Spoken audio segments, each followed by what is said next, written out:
സാമ്പത്തിക കാര്യങ്ങളെക്കുറിച്ച് പറയുന്ന അല്ലെങ്കിൽ പഠിക്കുന്ന ആളുകൾ എപ്പോഴും ഉപയോഗിക്കുന്ന വാക്കാണ് GDP, ഗ്രോസ് ഡൊമസ്റ്റിക് പ്രോഡക്റ്റ്. ആ ഗ്രോസ് ഡൊമസ്റ്റിക് പ്രോഡക്റ്റിൽ നമ്മുടെ പരമ്പരാഗതമായിട്ടുള്ള പ്രൊഡക്ഷനുണ്ട്, അഗ്രികൾച്ചറും മൈനിങ്ങും പോലുള്ള പ്രൈമറി സെക്ടറുണ്ട്, പ്രൊഡക്ഷൻ ആൻഡ് സെക്കൻഡറി സെക്ടറാണ്, സർവീസ് ആൻഡ് ടെറിഷറി സെക്ടറാണ്. അപ്പോൾ നമ്മളൊക്കെ ഈ GDP ആണ് ഇതിൻ്റെ ഒരു സൂചനയായിട്ട് കാണുന്നത്. പക്ഷേ അടുത്ത കാലത്തായിട്ട് ഞാനിതുപോലൊരു സമ്മിറ്റ് ആയതുകൊണ്ടും വളരെ ചെറുപ്പക്കാരായ ആളുകൾ ഇതിൽ പങ്കെടുക്കുന്നതുകൊണ്ടും അവരോട് പറയുകയാണ്, നമ്മളെപ്പോലുള്ള രാജ്യങ്ങളിൽ GDP ഗ്രോത്ത് സാമാന്യമായിട്ട് ഉണ്ടായേ പറ്റൂ. കാരണം നമുക്ക് പോപ്പുലേഷൻ ഗ്രോത്ത് നടന്നുകൊണ്ടിരിക്കുകയാണ്. 100 പേർ ചെരുപ്പിടുന്ന സ്ഥലത്ത് 120 പേർ ചെരുപ്പിടുമ്പോൾ 20 ചെരുപ്പ് അധികം ഉണ്ടാവണം. പക്ഷേ ഇന്നത്തെ ബിസിനസ്സിൽ അല്ലെങ്കിൽ ഇന്നത്തെ വ്യവസായത്തിൽ കോംപ്ലക്സിറ്റി എന്ന് പറയുന്ന ഒരു ഇൻഡിക്കേറ്റർ ഈ അടുത്ത കാലത്തായിട്ട് സർഫസ് ചെയ്യുന്നുണ്ട്. കോംപ്ലക്സിറ്റി എങ്ങനെയാണ് നിർണ്ണയിക്കുന്നതെന്ന് ചോദിച്ചാൽ, ഒരു വ്യവസായത്തിൻ്റെ ആകത്തുക അല്ലെങ്കിൽ അതിൻ്റെ പ്രൊഡക്ഷൻ്റെ എന്നിരിക്കട്ടെ, ആ ആകത്തുകയുടെ ധനപരമായിട്ടുള്ള അളവല്ല. ഞാൻ വളരെ ലളിതമായിട്ട് പറയാം. 100 കോടി രൂപയ്ക്ക് സൈക്കിളുകൾ ഉണ്ടാക്കുന്ന ഒരു ഫാക്ടറി, 100 കോടി രൂപയ്ക്ക് ഒരു ചെറിയ 100 കോടി എന്നുള്ളത് നമുക്ക് വേണമെങ്കിൽ 500 കോടിയായിട്ട് കൂട്ടാം. 500 കോടി രൂപയുടെ സൈക്കിൾ ഉണ്ടാക്കുന്ന ഒരു ടൗൺ, 500 കോടി രൂപയ്ക്ക് വർഷത്തിൽ ഒരു ഹെലികോപ്റ്റർ ഉണ്ടാക്കുന്ന ഒരു ടൗൺ. GDPയുടെ കണക്കിൽ രണ്ടും 500 കോടിയാണ് അല്ലേ? പക്ഷെ കോംപ്ലക്സിറ്റിയുടെ കാര്യത്തിൽ അതല്ല. ഹെലികോപ്റ്റർ ഉണ്ടാക്കുന്ന സ്ഥലത്ത് അല്ലെങ്കിൽ ഒരു MRI മെഷീൻ ഉണ്ടാക്കുന്ന സ്ഥലത്ത് ഇതേ തുല്യമായിട്ടുള്ള GDPയിൽ ഉൽപ്പാദിപ്പിക്കപ്പെടുന്ന അല്ലെങ്കിൽ വാല്യൂവിൽ ഉൽപ്പാദിപ്പിക്കപ്പെടുന്ന സാധനമാണെങ്കിലും അതിൻ്റെ കോംപ്ലക്സിറ്റി ഇൻഡെക്സ് ഹൈ ആണ്. മാത്രമല്ല, പ്രകൃതി വിഭവങ്ങൾ എടുക്കുന്ന ഉദാഹരണത്തിന് എണ്ണ ഊറ്റിയെടുക്കുമ്പോൾ കോംപ്ലക്സിറ്റി നെഗറ്റീവാണ്. പക്ഷെ എണ്ണ ഊറ്റിയെടുക്കുന്ന യന്ത്രം ഉണ്ടാക്കുന്നതിൻ്റെ കോംപ്ലക്സിറ്റി കൂടുതലാണ്. ഇപ്പോൾ പലരും ആലോചിക്കാറുണ്ട്, യൂറോപ്പിലൊക്കെ ജനങ്ങളൊക്കെ ഇത്ര കുറഞ്ഞിട്ടും ഇപ്പോൾ പലരും നമ്മുടെ നാട്ടിൽ ഇപ്പോൾ കേരളം യൂറോപ്പിൻ്റെ മുഖത്തി എന്നൊക്കെ പറയാറുണ്ട്. അത് മാപ്പിലൊക്കെ ഒരേപോലെ തന്നെയാണ്. പക്ഷേ ഇൻഡസ്ട്രിയൽ മാപ്പിലൊന്നും നമ്മൾ എവിടെ എത്തിയിട്ടൊന്നുമില്ല. നമ്മൾ അധികം പറയുന്നതാണ്. ഇപ്പം ജാപ്പാൻ ജനസംഖ്യ വെച്ച് നോക്കുമ്പോൾ ചെറിയൊരു രാജ്യമാണ്. പക്ഷെ ജാപ്പാൻ്റെ കോംപ്ലക്സിറ്റി വളരെ കൂടുതലാണ്. അപ്പം അതുകൊണ്ട് നമ്മൾ കേരളം പോലുള്ള പ്രദേശത്ത് ഇതുപോലുള്ള ഒരു സമ്മിറ്റ് നടക്കുമ്പോൾ ഫ്യൂച്ചറിസ്റ്റിക് ഇൻഡസ്ട്രിയെ സംബന്ധിച്ചിടത്തോളം നിങ്ങൾ ഉൽപ്പാദിപ്പിക്കുന്ന ഉൽപ്പന്നത്തിൻ്റെ മൂല്യം മാത്രമല്ല, മൂല്യമുണ്ട്, but necessary but not sufficient. Futuristic ഇൻഡസ്ട്രിയിൽ നിങ്ങൾ മത്സരിക്കുമ്പോൾ ഹൗ കോംപ്ലക്സ് യു ആർ എന്നത് വളരെ മൗലികമായൊരു ചോദ്യമായിട്ട് വന്നത് നമ്മുടെ ഇക്കണോമിസ്റ്റുകൾ പോലും ഗൗരവത്തിൽ ഇതുവരെ ചർച്ചയ്ക്ക് എടുത്തിട്ടില്ല എന്നത് ഒരു യാഥാർത്ഥ്യമാണ്. ഇപ്പം നമ്മൾ മരം വെട്ടുന്ന ഒരു ഇൻഡസ്ട്രിയാണെന്നിരിക്കട്ടെ, ആ മരം വെട്ടുന്നത് നെഗറ്റീവ് കോംപ്ലക്സിറ്റിയാണ്. പക്ഷെ ആ വെട്ടിയ മരത്തിൽ നിന്നും റെസീനുകൾ ഉൽപ്പാദിപ്പിക്കുന്നത് അത് കോംപ്ലക്സ് ആയിട്ടുള്ളൊരു ഇൻഡസ്ട്രിയാണ്.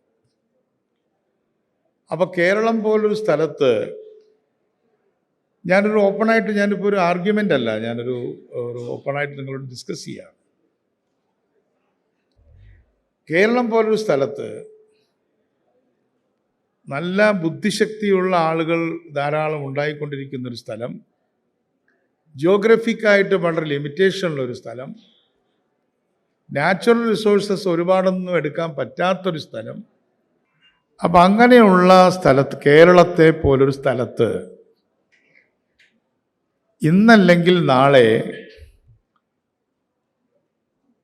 മോർ കോംപ്ലക്സ് ആയിട്ടുള്ള പ്രൊഡക്റ്റുകൾ ഉണ്ടാക്കിക്കൊണ്ട് മാത്രമേ നമുക്ക് തൊഴിലവസരങ്ങൾ ഉണ്ടാക്കാൻ സാധിക്കുകയുള്ളൂ.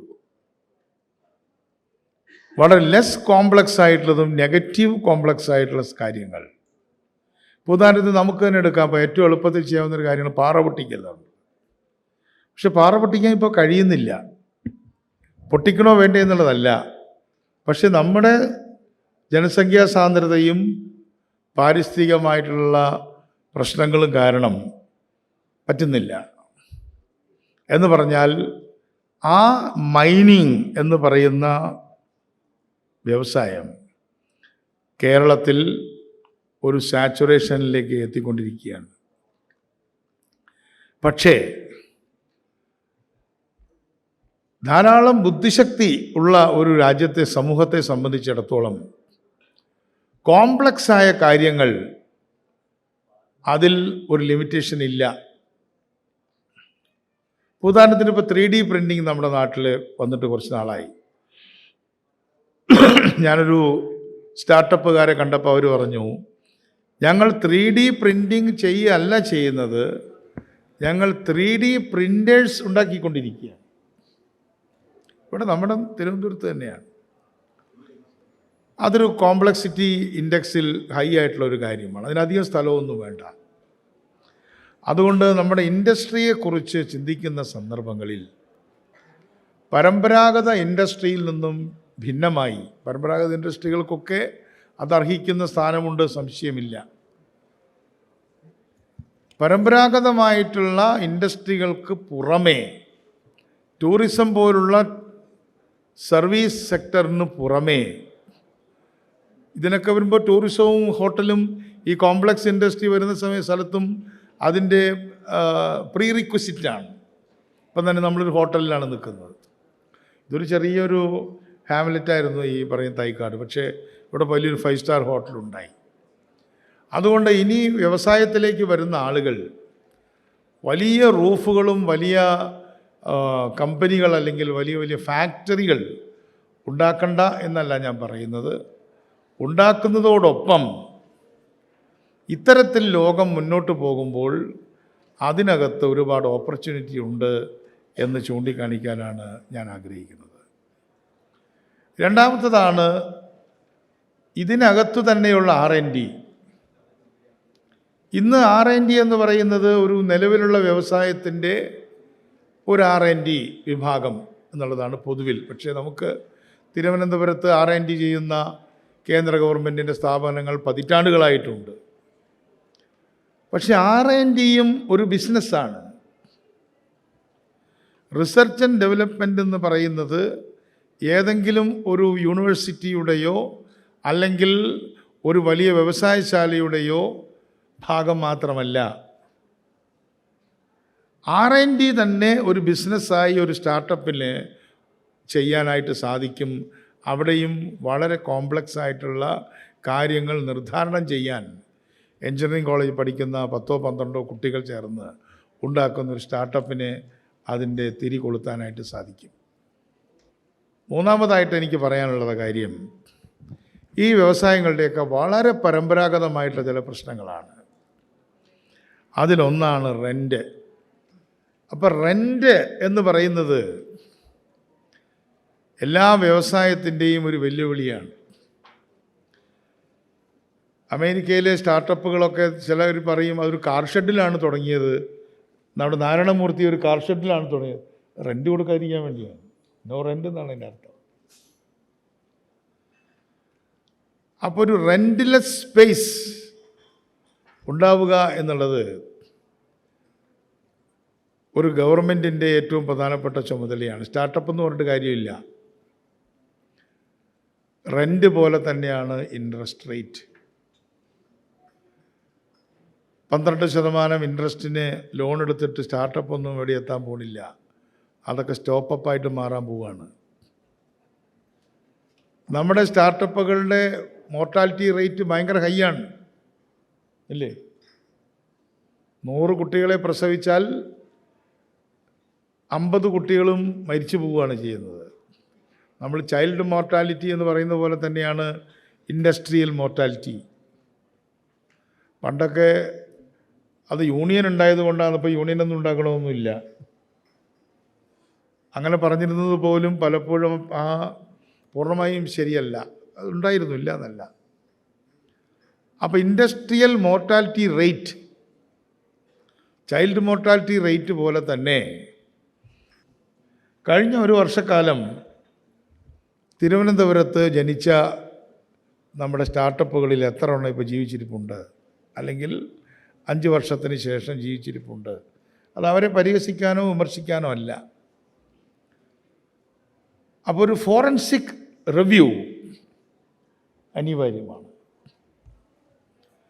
എന്തുകൊണ്ട് അവർ ഫെയിൽ ചെയ്തു? അത് ഫെയിൽ ചെയ്തൊരു കഥയായിട്ടോ ഒരു വാർത്തയായിട്ടോ ഒന്നും വന്നിട്ട് വലിയ വിശേഷമൊന്നുമില്ല. എന്തുകൊണ്ട് സ്റ്റാർട്ടപ്പുകൾ ഫെയിൽ ചെയ്തിട്ടുണ്ടെങ്കിൽ എന്തുകൊണ്ട് ഫെയിൽ ചെയ്തു? ഒരു ഫോറൻസിക് ഓഡിറ്റ് എന്ന് പറയുന്നത് പോലെ നിങ്ങളെപ്പോലുള്ള ഇൻഡിപെൻഡൻ്റ് ആയിട്ടുള്ള ആളുകൾ അത് ഒരിക്കലും ഗവൺമെൻറ് ചെയ്യില്ല. ഗവൺമെൻറ് എപ്പോഴും ഉദ്ഘാടനങ്ങളുടെ എണ്ണം മാത്രമേ പറയുള്ളൂ, സമാപനങ്ങളുടെ എണ്ണം പറയാറില്ല. അത് ഞങ്ങൾക്ക് പറ്റിയൊരു പണിയല്ല. ഒരിക്കൽ ഒരു മിനിസ്റ്റർ, ഞാൻ പ്ലാനിംഗ് ബോർഡ് മെമ്പറായിരിക്കുന്ന സമയത്ത് അഗ്രികൾച്ചറൽ ഡിപ്പാർട്ട്മെൻറ്റിൽ ഞാൻ അതിൻ്റെ ചുമതലയുണ്ടായിരുന്നു. പ്ലാനിംഗ് ബോർഡ് രസകരമായൊരു സ്ഥലമാണ്, ഞാൻ വളരെ ആസ്വദിച്ചൊരു സ്ഥലമാണ്. നെൽകൃഷി കുറഞ്ഞിരിക്കുകയാണെന്ന് പറഞ്ഞപ്പോൾ അദ്ദേഹം വളരെ ഇന്നസെൻ്റായിട്ട് പറഞ്ഞു, ഞാൻ എത്ര സ്ഥലത്ത് പോയിട്ട് ഈ നെൽകൃഷി പുതുതായിട്ട് ഉദ്ഘാടനം ചെയ്യുന്നുണ്ട് അല്ലെങ്കിൽ പുനരാരംഭിക്കുന്നുണ്ട്, നിങ്ങളെങ്ങനെ കുറഞ്ഞു എന്ന് പറയുന്നത്? അപ്പോൾ ആ ഓഫീസർ വളരെ സൗമ്യനായിട്ട് പറഞ്ഞു, സാറ് പുനരാരംഭിക്കുന്നതിനൊക്കെ ഒരുപാട് സ്ഥലത്ത് പോകുന്നുണ്ട്, പക്ഷെ നിർത്തുന്നതിന് പ്രത്യേകിച്ച് ചില ചടങ്ങുകളൊന്നുമില്ല. 10 ആൾ നെൽകൃഷി തുടങ്ങുമ്പോൾ 20 ആൾ നിർത്തിയിട്ടുണ്ട്. അപ്പോൾ ടോട്ടലിൽ ഞങ്ങൾ സ്റ്റാറ്റിസ്റ്റിഷ്യൻസ് സംബന്ധിച്ചിടത്തോളം ഞങ്ങൾ ഉദ്ഘാടനത്തിൻ്റെ സ്റ്റാറ്റിസ്റ്റിക്സ് എടുക്കാറില്ല എന്ന് പറയുകയുണ്ടായി. അപ്പോൾ അതാണ് 2 കാര്യങ്ങൾ. അതുപോലെ തന്നെ ഈ ഇൻട്രസ്റ്റ് റേറ്റിൻ്റെ കാര്യത്തിലും ഒരു ജനറൽ ഇൻട്രസ്റ്റ് റേറ്റ് ലോകത്തുണ്ട്. ഇൻ്റർനാഷണലായിട്ട് ഇൻട്രസ്റ്റ് റേറ്റ് കുറവാണ്. നമ്മുടെ ഇന്ത്യൻ ഇൻട്രസ്റ്റ് റേറ്റ് വളരെ ഹൈ ആണ്. നമുക്കത് പറയും, നമ്മൾ ഡെപ്പോസിറ്റേഴ്സിന് ഇൻട്രസ്റ്റ് കിട്ടണം എന്നുള്ള നമ്മുടെ താല്പര്യം. ഇൻഡസ്ട്രിയലിസ്റ്റിൻ്റെ ഇൻട്രസ്റ്റ് അല്ല, ഡെപ്പോസിറ്ററുടെ ഇൻട്രസ്റ്റാണ് നമ്മുടെ യഥാർത്ഥ ഇൻട്രസ്റ്റ്. അതുകൊണ്ട് അത് പെട്ടെന്നൊരു ദിവസമൊന്നും മാറ്റാൻ കഴിയുന്നൊരു വിഷയമൊന്നുമല്ല. ബാങ്കിങ് മേഖലയെക്കുറിച്ച്, ബാങ്കിങ്ങിൻ്റെ കുറച്ച് ആളുകൂടെ വന്നിട്ടുണ്ടായിരുന്നല്ലോ അല്ലേ, കുറച്ച് പേർക്ക് ഞാൻ സമ്മാനം കൊടുക്കുകയുണ്ടായി. അതുകൊണ്ട് ഡെപ്പോസിറ്ററുടെ ഇൻട്രസ്റ്റ് നിന്ന് മാറ്റി അത് വളരെ കുറച്ച് ഒരു 3% ഇൻട്രസ്റ്റ് റേറ്റിലേക്ക് പോവുകയും 4% വ്യവസായികൾക്ക് കിട്ടുകയും ചെയ്യുന്നൊരു യുഗം പെട്ടെന്നുണ്ടാവുന്നൊന്നും ഞാൻ വിചാരിക്കുന്നില്ല. പക്ഷേ നമ്മൾ 14% ഇൻട്രസ്റ്റിനാണ് വന്നത് എന്നുള്ളത് മറക്കരുത്. ഇപ്പോൾ ഇത്രയും ഇൻഡസ്ട്രികളും അതുപോലെ തന്നെ സംവിധാനങ്ങൾ ഉണ്ടാകുന്നുണ്ടെങ്കിൽ ഇന്ദിരാ വികാസ് പത്ര ഇൻട്രസ്റ്റ് റേറ്റ് 14% ആയിരുന്നു. അതായത് ഡെപ്പോസിറ്റർക്ക് 14% അല്ലേ? 14% എന്ന് പറഞ്ഞാൽ 7 ഇയേഴ്സിൽ അത് ഡബിൾ ചെയ്യുക എന്നുള്ളതാണ്. ഇതിൻ്റെ അർത്ഥം 5 ഇയേഴ്സിൽ ഡബിൾ ചെയ്യുക എന്നുള്ളതാണ്. 5 വർഷം കൊണ്ട് 1 ലക്ഷം 2 ലക്ഷം രൂപയാവും. അപ്പോൾ ആ അർത്ഥത്തിൽ 14% ഹൈ ഇൻട്രസ്റ്റ് റെഷീമിൽ നിന്ന് നമ്മളിന്നിപ്പോൾ 7.25% ലോ ഇൻട്രസ്റ്റ് റെഷീമിലേക്ക് വന്നപ്പോഴാണ് നമ്മളിവിടെ വികസനം ഉണ്ടായതെന്നുള്ള കാര്യം മറന്നു പോകരുത്. അത് 3.5% പോകണമെന്ന് ഞാൻ പറഞ്ഞിട്ടില്ല, എന്നെ കോട്ട് ചെയ്യരുത്. പക്ഷേ പ്രധാനപ്പെട്ട വ്യവസായ രാജ്യങ്ങളിലൊക്കെ തന്നെ 2-2.5% ഡെപ്പോസിറ്റർക്ക് ഇൻട്രസ്റ്റ് കിട്ടാറില്ല. അപ്പോൾ ആ തരത്തിൽ ഇൻട്രസ്റ്റ് റേറ്റിനും ഈ സ്റ്റാർട്ടപ്പുകളെ സംബന്ധിച്ചിടത്തോളം അവർക്ക് ലോ ഇൻട്രസ്റ്റ് റേറ്റ് ഉണ്ടാക്കുക എന്നുള്ളത് പ്രധാനമാണ്. ഒപ്പം തന്നെ അവരുടെ ഇൻട്രസ്റ്റ് റേറ്റിൻ്റെ കാലാവധി അല്ലെങ്കിൽ അവരുടെ ലോണിൻ്റെ കാലാവധി വളരെ കുറവാണ്. അപ്പോൾ പുതിയ കുട്ടികളെ സംബന്ധിച്ചിടത്തോളം 22 വയസ്സിൽ 25 വയസ്സിൽ ഒരു വ്യവസായം തുടങ്ങുന്ന ഒരു കുട്ടിക്ക് 10 വർഷത്തെ അല്ലെങ്കിൽ 15 വർഷത്തെ കാലാവധി ഉണ്ടെങ്കിൽ ആ കുട്ടിക്ക് അത് അടച്ചുകൊണ്ടിരിക്കാൻ പറ്റും. അതിൽ ആദ്യത്തെ ഒരു വർഷം അടയ്ക്കാതിരിക്കുന്നതാണ് നല്ലത്. അവർക്കൊരു വിൻഡോ കൊടുക്കുകയാണ് നല്ലത്. ഇത് ഞാൻ പ്രാക്ടിക്കലായിട്ടൊരു കാര്യം പറയുകയാണ്. അപ്പോൾ ആ തരത്തിലുള്ള ഒരു ഗസ്റ്റേഷൻ പീരിയഡ് ബാങ്കിങ്ങിൽ നടപ്പാക്കുന്നത് വളരെ നല്ലതായിരിക്കുമെന്ന് എനിക്ക് തോന്നിയിട്ടുണ്ട്. അല്ലാതെ ഒരാൾ 10 ലക്ഷം രൂപ ലോൺ എടുത്തു കഴിഞ്ഞാൽ അടുത്ത മാസം തന്നെ അങ്ങനെയല്ലേ ഇപ്പോൾ അടയ്ക്കാൻ പറ്റാറില്ല. അപ്പം അതുകൊണ്ടൊരു നല്ല ഗസ്റ്റേഷൻ ടൈം കൊടുക്കുകയും ഈ പുതിയ കുട്ടികൾക്ക് അവർക്കൊരു 10, 12, 15 വർഷക്കാലത്തേക്കുള്ള ഒരു നീണ്ട കാലാവധിയുള്ള ലോങ് ടേം ലെൻഡിങ് നടത്തുകയും ചെയ്ത് അഗ്രികൾച്ചറിലുണ്ട്. അഗ്രികൾച്ചറിൽ 15 വർഷത്തെ ലോങ് ടേം ലെൻഡിങ് ആണ് നമ്മുടെ കാർഷിക വികസന ബാങ്കുകളിലുള്ളത്. ആ കാർഷിക വികസന ബാങ്കിൻ്റെ ലെൻഡിങ് ടൈം ഇന്ന് ഇൻഡസ്ട്രിക്ക് കിട്ടുന്നില്ല എന്നുള്ളതാണ് യാഥാർത്ഥ്യം. അപ്പോൾ അത്തരത്തിൽ ഇൻഡസ്ട്രിയുടെ കാര്യങ്ങളിൽ നമുക്കെല്ലാം സമഗ്രമായിട്ടുള്ള ചർച്ചകൾ ആവശ്യമാണ്. ഇന്നലെ ഇറക്കിയിട്ടുള്ള ബജറ്റ്, ആ ബജറ്റിൽ നിങ്ങൾക്ക് വലിയ എതിർപ്പുകളുണ്ടെന്ന് എനിക്ക് തോന്നുന്നില്ല. അതൊരു ഫെസിലിറ്റേഷൻ ബജറ്റാണ്. അതൊരു ഫിനാൻഷ്യൽ സ്റ്റേറ്റ്മെൻ്റ് ആണ് എന്ന പോലെ തന്നെ ഫെസിലിറ്റേറ്റ് ചെയ്യുക എന്നതിന് വലിയ പ്രാധാന്യമാണ് നമ്മുടെ ധനമന്ത്രി കൂടിയായിട്ടുള്ള മുഖ്യമന്ത്രി ശ്രീ വി.ഡി. സതീശൻ ചെയ്തിട്ടുള്ളത്. അതുകൊണ്ട് അദ്ദേഹത്തിൻ്റെ സ്വപ്നങ്ങൾ, പുതുയുഗ സ്വപ്നങ്ങൾ എന്ന് പറയുന്നത് കേരളത്തെ ഇൻഡസ്ട്രിയലൈസ് ചെയ്യുക എന്നുള്ളതാണ്. അതുപോലെ തന്നെ ഒരു കോസ്റ്റൽ ബജറ്റാണ്, ഒരു സമുദ്ര ബജറ്റാണ് ഇന്നലെ അവതരിപ്പിച്ചിട്ടുള്ളത്. അപ്പോൾ അതിൽ ഒരു സ്വപ്ന സമുദ്രം തന്നെ അദ്ദേഹം ഇവിടെ സൃഷ്ടിച്ചിട്ടുണ്ട്.